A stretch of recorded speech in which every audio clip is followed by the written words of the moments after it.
এই তাফসীরটা কুরআন থেকে কোরআনের ব্যাখ্যা। রব্বুল আলামিন বললেন, ইত্তাকুল্লাহ ওয়া মা সাদিকিন, সত্যবাদীর সঙ্গে হয়ে যাও।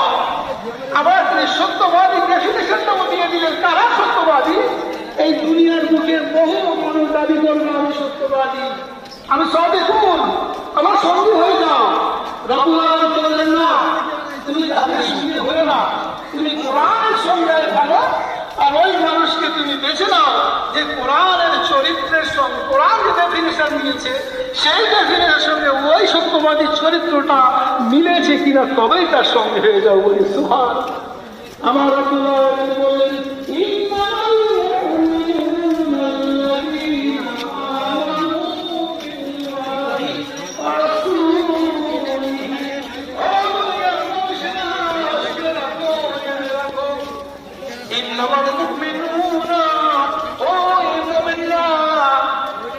যারা আল্লাহ এবং আল্লাহর রাসূলের প্রতি ঈমান এনেছে, সুবহানাল্লাহ, ইন্নামাল মুমিনুনা আল্লাযীনা আমানু বিল্লাহি ওয়া রাসূলিহি সুম্মা লাম ইয়ারতাবু, এবং তাদের সঙ্গে তারা করে না, ওয়াজাহাদু বিআমওয়ালিহিম ওয়া আনফুসিহিম ফী সাবিলিল্লাহি উলাইকা হুমুস সাদিকুন।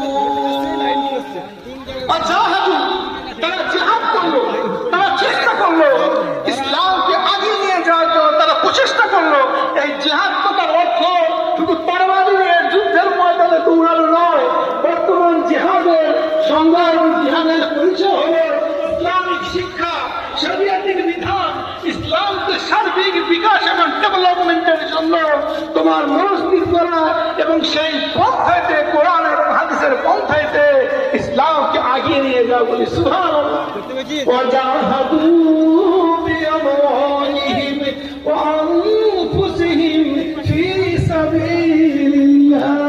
ওই মানুষগুলো যারা জিহাদ করেছে ফী সাবিলিল্লাহ, আনফুসিহিম, তাদের জীবন দিয়ে, জীবনকে উৎসর্গ করে দিলেন। আমার কামেল মুর্শিদের দিকে দেখেন, জমিদারের সন্তান, তিনি সোনার চামচ মুখে নিয়ে জন্মগ্রহণ করলেন, কিন্তু সমস্ত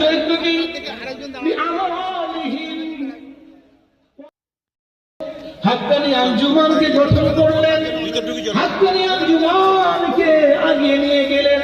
তিনি চিন্তা ফিকির করলেন, ও দুনিয়ার মানুষেরা, আমি নিজের জমিদারি ছেড়ে দিয়েছি, আমি নিজের বাহারি জীবন ছেড়ে দিয়েছি। আমার জীবনটাকে তুমি কোরআনের সঙ্গে মিলিয়ে নাও। আমার জীবন চরিত্র সম্পূর্ণরূপে কোরআনের সঙ্গে মিলে যাবে। সুবহানাল্লাহ। তাই না?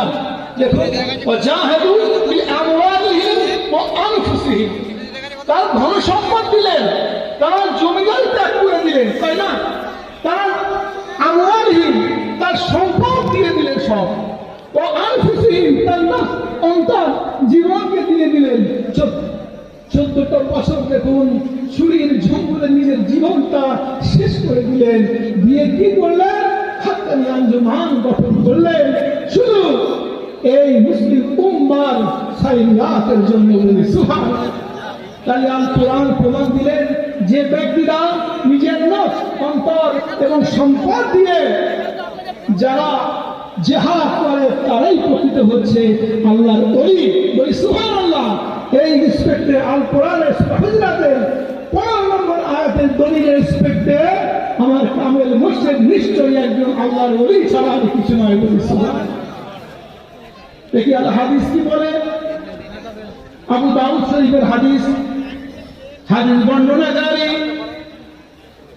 আমার বিশ্ব নবীর দ্বিতীয় খলিফা আমিরুল মুমিনিন হযরত ওমর রাদিয়াল্লাহু তাআলা আনহু قال رسول الله সাল্লাল্লাহু আলাইহি ওয়াসাল্লাম, তিনি বলেন, আল্লাহর রাসূল এমন একটি মাজমাতে বসে আছেন, হঠাৎ করে আল্লাহর রাসূল বলে উঠলেন, ইন্না মিন ইবাদিল্লাহি লাউনাসান ওয়া মা হুম বিআমবিয়াই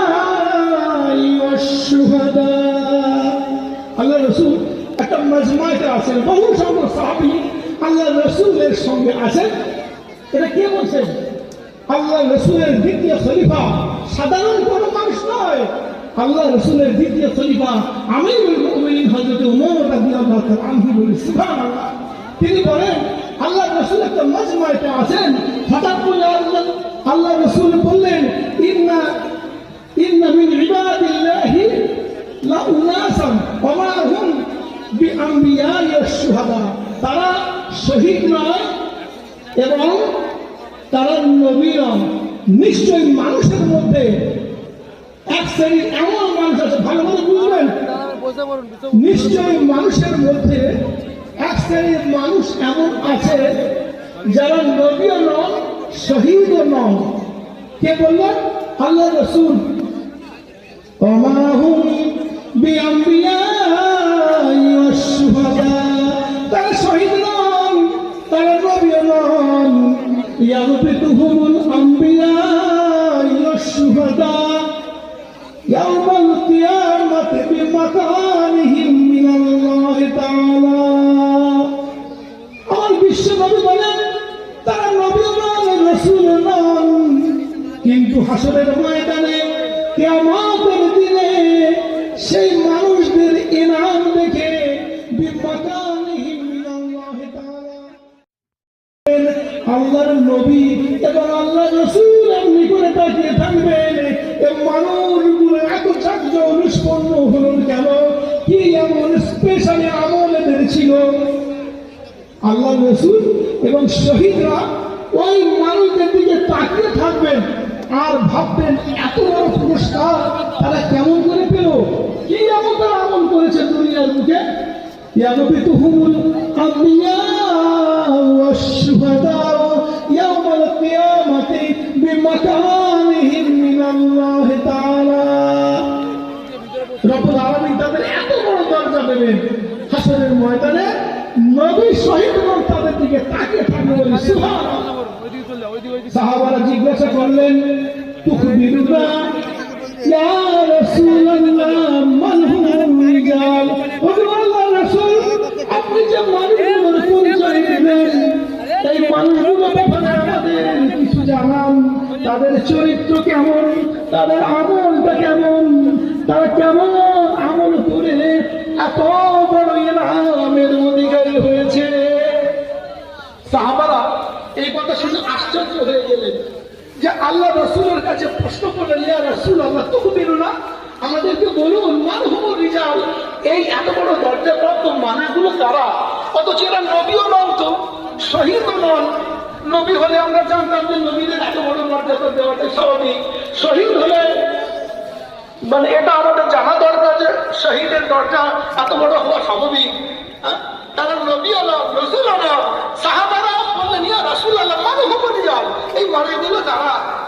قال رسول الله صلى الله عليه وسلم هم قوم تهاجروا بروح الله بغير أرحام بينهم। সুবহানাল্লাহ।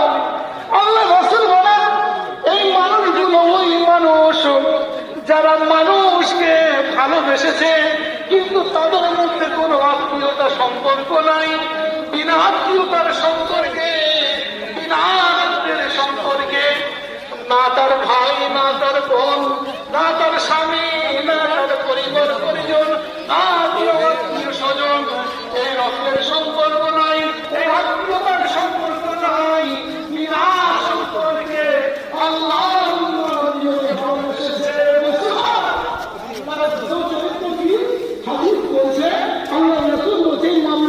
দেখতে পাবে মানুষদেরকে ভালোবাসে, মানুষদেরকে আপন করে নিয়েছে, জাহান্নামের মুখ থেকে ফিরিয়ে দিয়েছে, জান্নাতি করে দিয়েছে। এই ভালোবাসা আল্লাহর উম্মতের মধ্যে দিয়েছে, অথচ তাদের মধ্যে কোনো রক্তের সম্পর্ক নেই এবং না আছে কোনো মানে